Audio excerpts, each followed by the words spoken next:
Welcome to Olga news. ఆంధ్రప్రదేశ్లో కూటమి ప్రభుత్వం కీలకంగా అమలు చేయాల్సిన కొన్ని పథకాలు అయితే ఇప్పటికీ అమలు చేయకపోవడంపై వైసీపీ శ్రేణులు అలాగే వైసీపీ నేతలు తీవ్రంగా ఆందోళన వ్యక్తం చేస్తున్నారు. ఈ విషయంలో అసలు కూటమి ప్రభుత్వం ఈ పథకాలను అమలు చేస్తుందా లేదు అని చెప్పేసి కొన్ని ప్రశ్నలు అయితే అడుగుతున్నారు. దీనికి సంబంధించి తల్లికి వందనం పథకం జూన్ 12న అమలు చేయాల్సింది, కానీ ఇప్పటివరకు అయితే ప్రభుత్వం నుంచి ఎలాంటి ప్రకటన రాలేదు.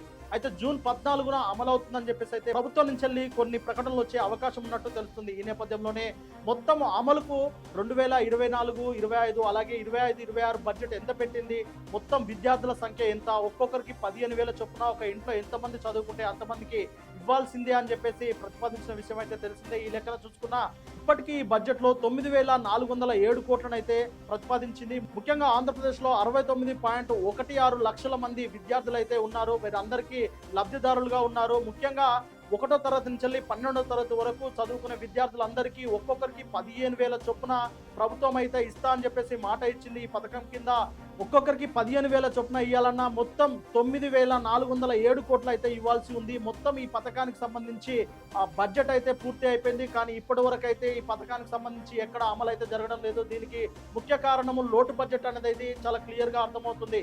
ముఖ్యంగా ఇదివరకే చంద్రబాబు నాయుడు గారు గతంలో చెప్పారు గల్లపెట్ట ఖాళీ అయిందని. ఇలాంటి తరుణంలో ఇప్పటికే జూన్ స్టార్ట్ అయిందంటే అన్ని పాఠశాలలు మొదలయ్యాయి, అలాగే కాలేజీలు కూడా తెరుచుకొని ఉన్నాయి. ఈ తరుణంలో ఖచ్చితంగా విద్యకు అంటే విద్యార్థులకు ఇవ్వాల్సిన డబ్బులు అయితే ఇప్పటివరకు ఇవ్వలేదు. అదేవిధంగా ఫీజు రియంబర్స్మెంట్ కూడా ఆపారు. ముఖ్యంగా ఈ పథకం కింద ప్రైవేట్ స్కూల్స్ అలాగే గవర్నమెంట్ స్కూల్స్ వీటితో పాటు రెసిడెన్షియల్ స్కూల్స్కు అలాగే జూనియర్ కళాశాల వారికి కూడా చెల్లించాల్సి ఉంది. మరి ఇప్పటికైనా ఈ ప్రభుత్వము ఖచ్చితంగా చెల్లిస్తుందా లేదా అనేది అయితే ఇప్పటికి ఒక క్వశ్చన్ మార్క్ లాగానే మిగిలిపోయింది. దీనిపై అయితే వైసీపీ శ్రేణులు చాలా తీవ్రంగా ఆరోపిస్తున్నారు. అసలు ప్రభుత్వం ఇచ్చిన హామీలను అన్ని నెరవేరుస్తుందా లేదా అని చెప్పేసి వైసీపీ శ్రేణులు అయితే ఆరోపిస్తున్నారు.